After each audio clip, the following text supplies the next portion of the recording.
Well, hello everybody. I hope you can hear me okay. I'm just trying a quick video, a quick YouTube video of something I've recently bought, and I thought, well, why not? So I'm going to do another unboxing. I'm quite lucky to have Simon Hope Woodturning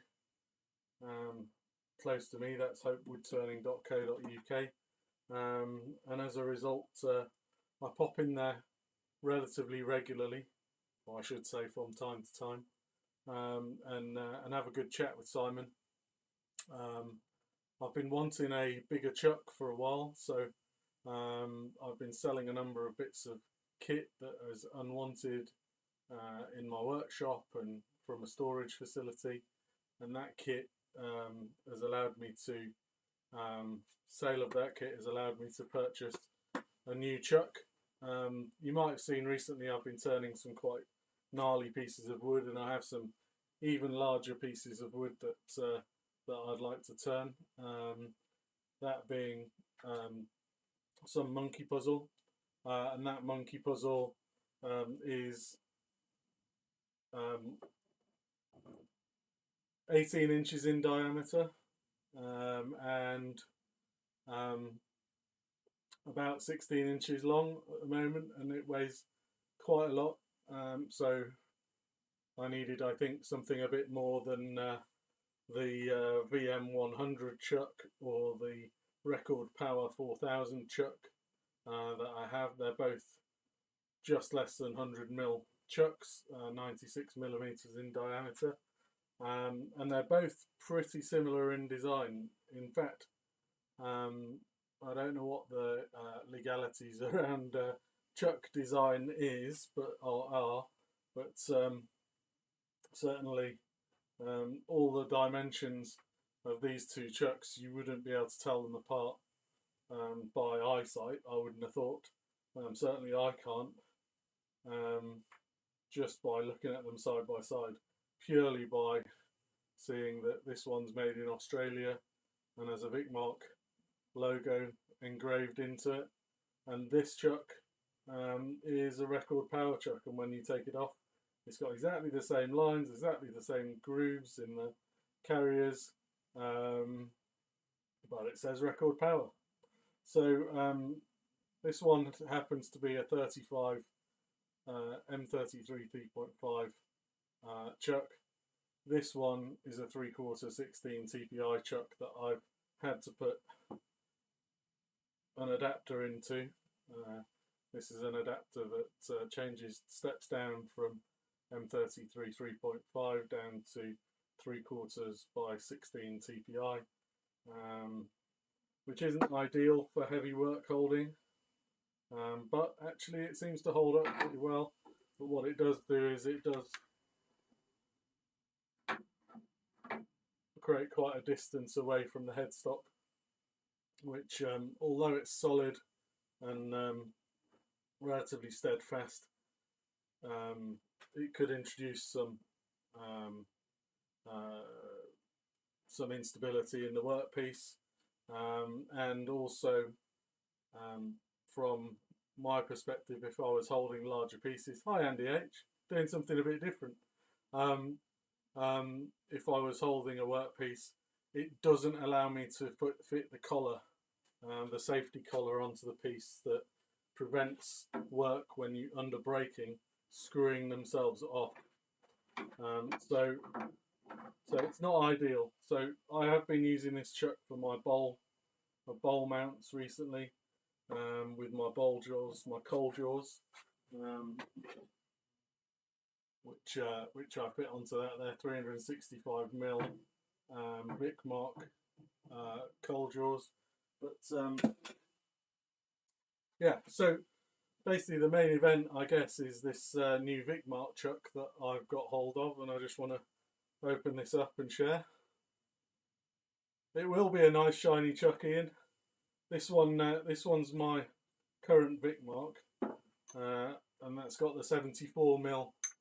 I've got the 74mm shark jaws with that, which are quite aggressive, but they are brilliant. They've got a dovetail at the top, and then dovetailed kind of, well, they're not really dovetailed further down, they're more like 30-degree teeth that go down all the way to the base. And I've been using those recently for my large tenon end grain hollow form turning. This chuck and the record power, giving some technical info out because I'm doing something a bit different. This VM100 weighs 2.1 kilos. It has an expansion from 40 to 80 millimeters, and basically it's rated for 12-inch turning, so for a 12-inch lathe and pieces. That's what its safety rating is. The chuck I'm about to open up is the VM120, which I've just got from Hope Woodturning, which is hence this. And Simon said, "Are you going to do you think you might do this on YouTube?" I said, "Yeah, I might, and I might mention where I bought it from."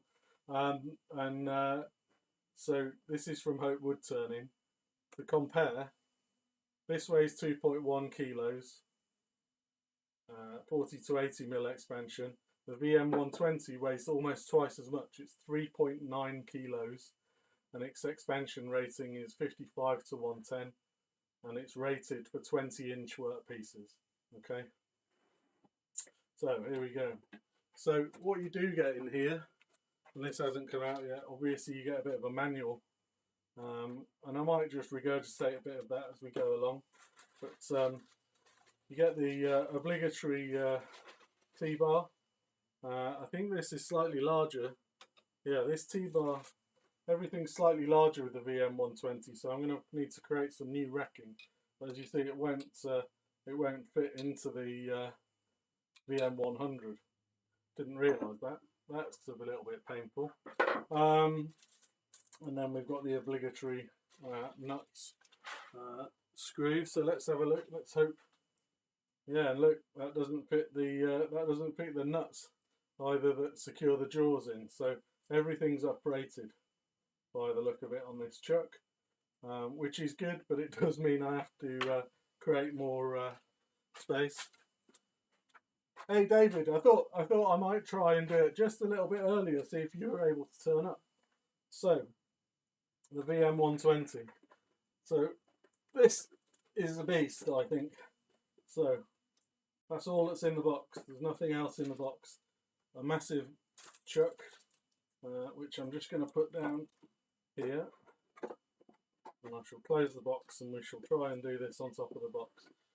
So this VM120 is, as I said, 3.9 kilos in weight.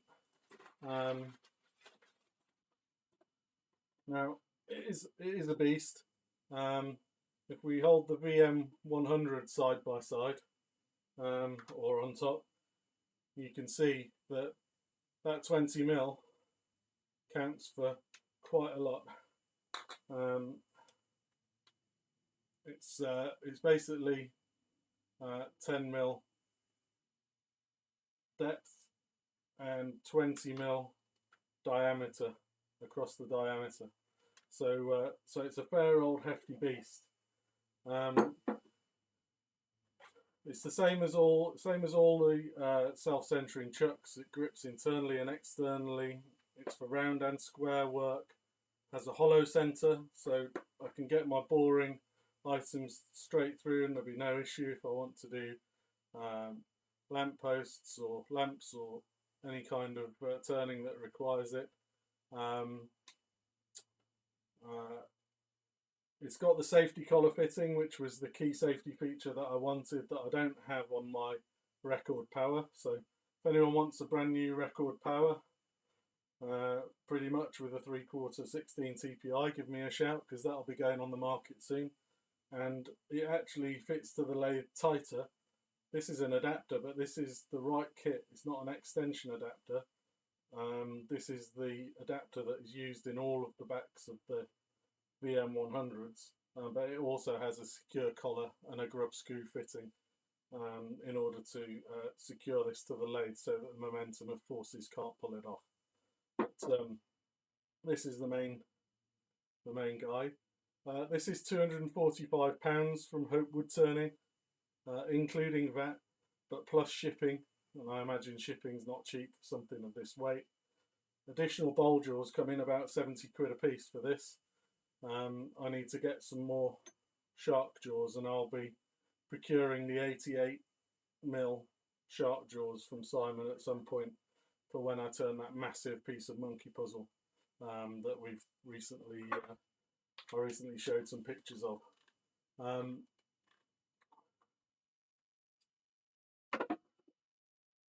So if there's any metallurgists out there, this is made from K1045 medium tensile steel.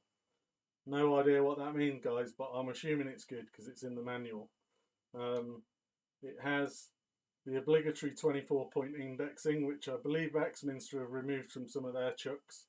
And to be fair, my lathe's got indexing, and I think most of them have now. But Andy H, you were showing something on your lathe the other day that a friend of yours has made that takes advantage of these. And actually, it'd be a much easier job than pulling in and out the stock pin every 5 minutes on the back of my lathe to use that. So I might look at creating something like that for mine. Right, what else have we got to say about this? Oh yeah, there's another piece of kit that comes with the package, which is the wood screw, 7 to 7.5 mil hole for softwoods, 8 to 8.5 mil hole for hardwood holding. Not much else to say about that. It's very, very similar to the record power version. In fact, there's no difference apart from Vicmarc have decided to go with the black, and it's slightly chunkier at the base, but otherwise these are pretty much the same. Just can't see the side of the chat. Let's see.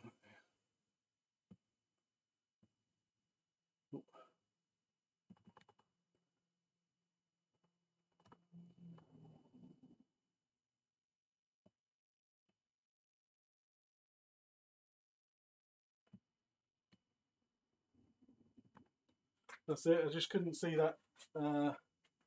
Yeah, they've removed it from the SK114 as well. Okay. There's the record. This is the old Record Power 4000, which is the same as the new SC4. So that's gone.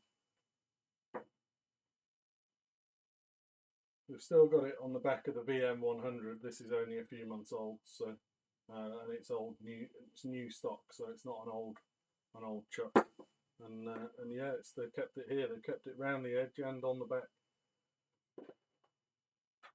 It's interesting that they would remove that. I mean, I heard that it helps them to reduce some cost in manufacture, but it feels like pennies to pinch pounds or something like that. I can't remember what the phrase is to me. But I guess you know, these are the C jaws, the standard jaws. I'll just get some new shark jaws. I've got an auction bid out at the moment for some long nose jaws. I'm just waiting to hear on that.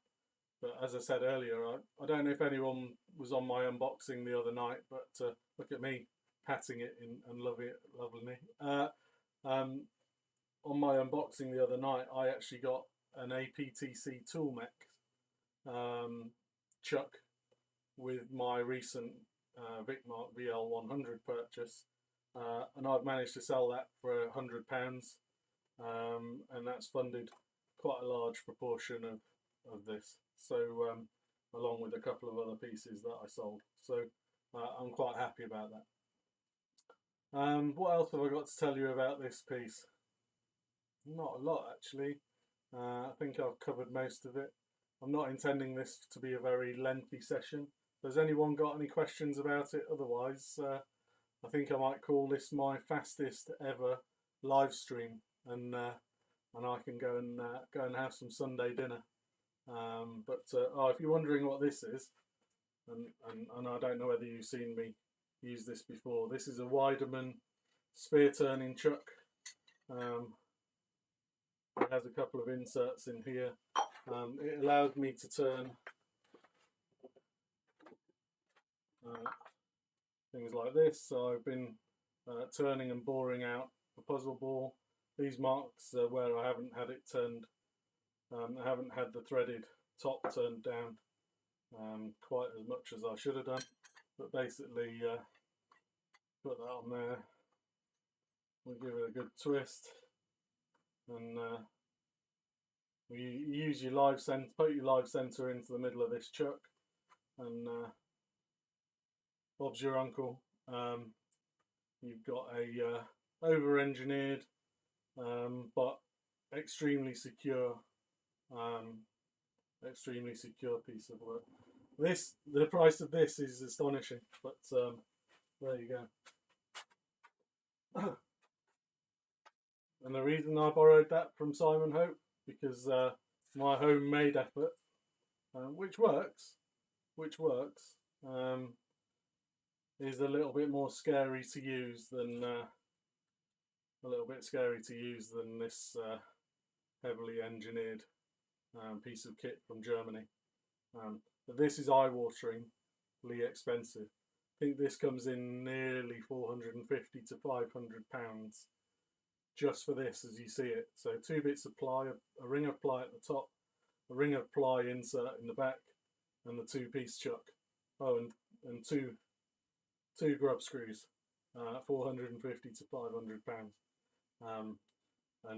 There's no way I could use that, but I was having a chat with Simon. He had one in a box, so who was I to say I didn't want to borrow it? Right, very good. Thanks guys again. Woodturning.co.uk, that's where you'll find that. Simon's got some other things for me to look at, so which he's kindly given me.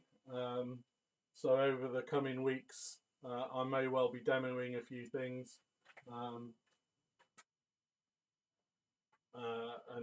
just trying them out for myself. Really, I've got some abrasive and other bits and pieces. Hey, Helen. It wouldn't be a live stream if Auntie Helen didn't pop in. Cheers, guys. I'm going to see you later. Thanks for turning in, and we'll see me with something on the lathe, turning with this bad boy sometime in the future. It sits quite nicely on the old Vic. Cheers, guys. See you later. Bye.